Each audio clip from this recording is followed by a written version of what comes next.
Before you go to bed tonight, there's something you need to know, because one of the most common AFib triggers may have nothing to do with what you eat, how stressed you are, or which medications you're taking.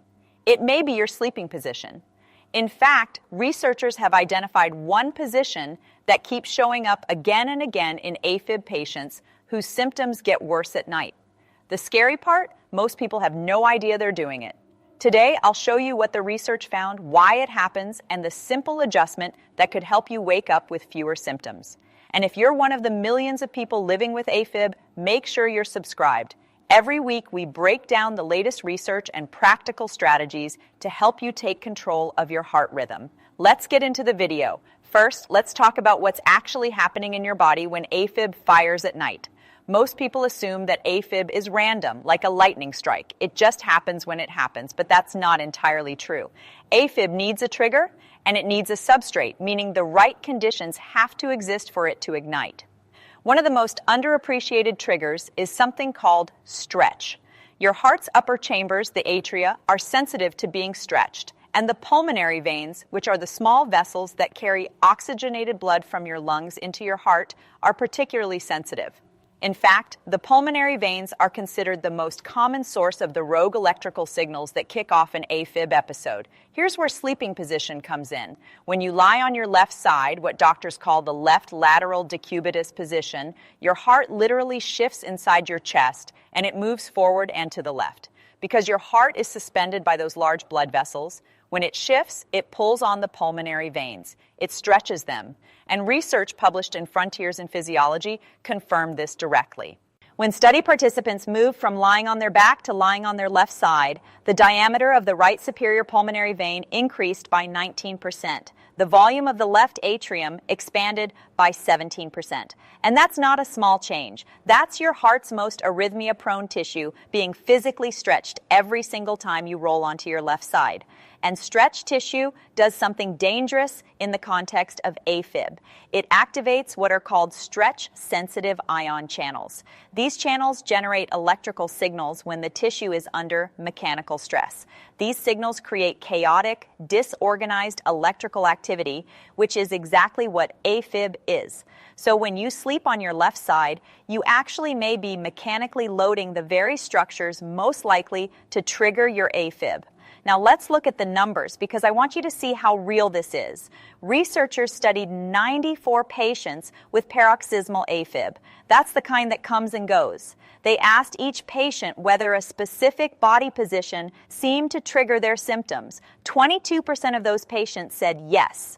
Nearly 1 in 4 people with AFib reported that a specific sleeping position was a clear trigger for their episodes. And when they broke down which position was the culprit, the results were actually quite striking. Of the patients who had positional triggers, 57% said it was, you guessed it, on their left side.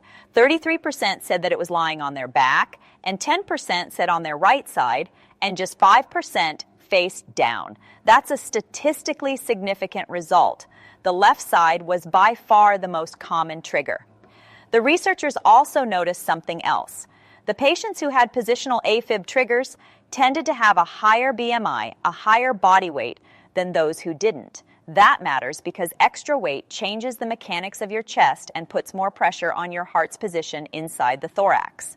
A comprehensive 2024 review in JAC's Clinical Electrophysiology confirmed these findings, noting that approximately 22% of AFib patients report position-dependent symptom onset, with the left lateral position being the most frequently implicated. Now, I want to be completely straight with you here. The science on this is real, but it's still evolving. There has been no large randomized controlled trial that has yet proven that simply avoiding the left side will reduce your AFib episodes. What we have is a strong mechanistic evidence and consistent observational data pointing in the same direction. This is an area where the science is building and the practical implications are already meaningful enough to act on. All right, here's the practical part. Here's what you can actually do starting tonight. Step 1, figure out if you have positional AFib. Not everyone does. Remember, only about 22% of AFib patients in the research reported any positional triggers. So the first step is honest self-observation. Think back to your last several AFib episodes. Did they start at night or while you were lying down? Did you notice you were on your left side when symptoms began? If the answer is yes, even a soft yes, that's worth paying attention to.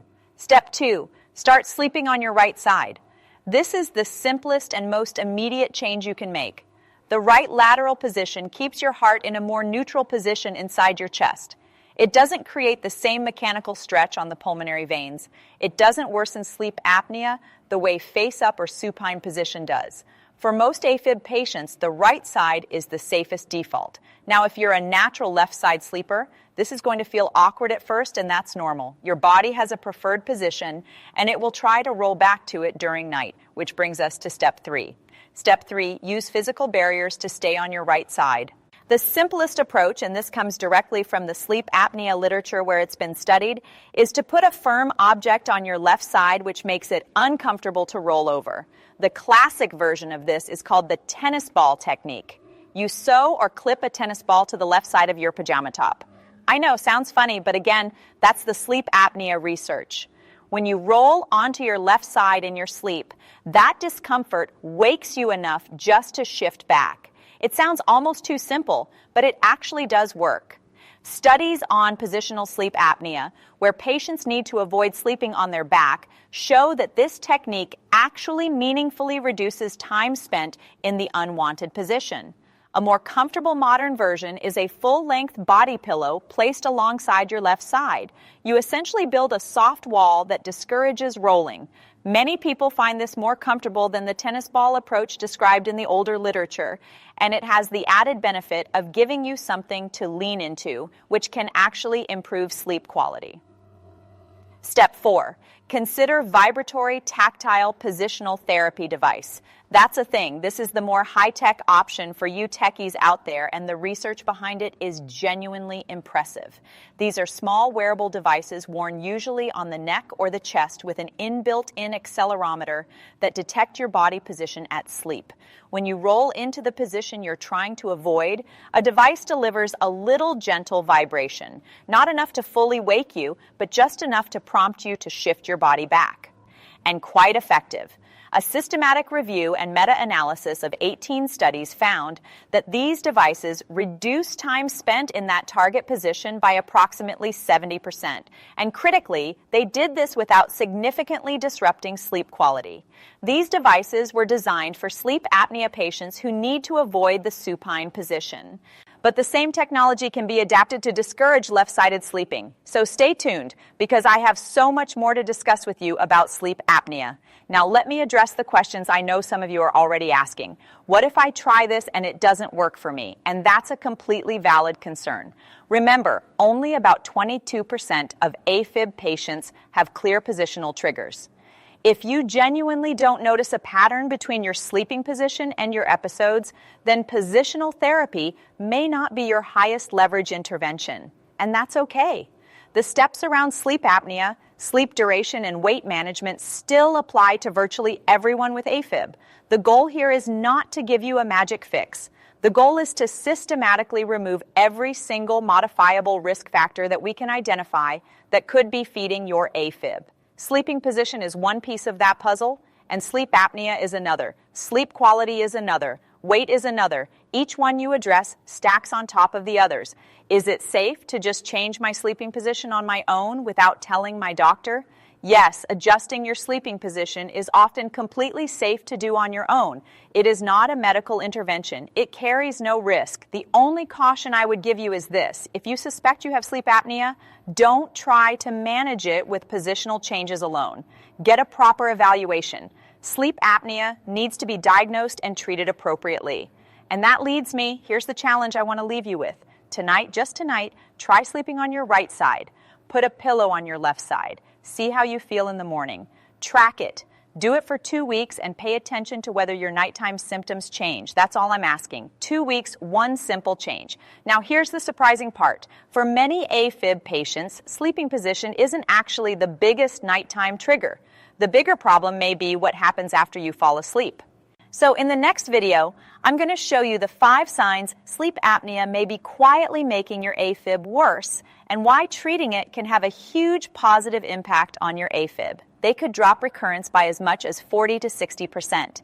And if you want to go deeper on this, if you want a complete, structured action plan for managing your AFib through lifestyle, sleep, and evidence-based strategies, then go to www.stopafib.com. There you can download a free AFib action plan. It's built specifically for patients who are done just managing symptoms and who are ready to take real, meaningful steps towards restoring their rhythm and reclaiming their life. It covers sleep, diet, exercise, stress, and the conversations you need to be having with your care team.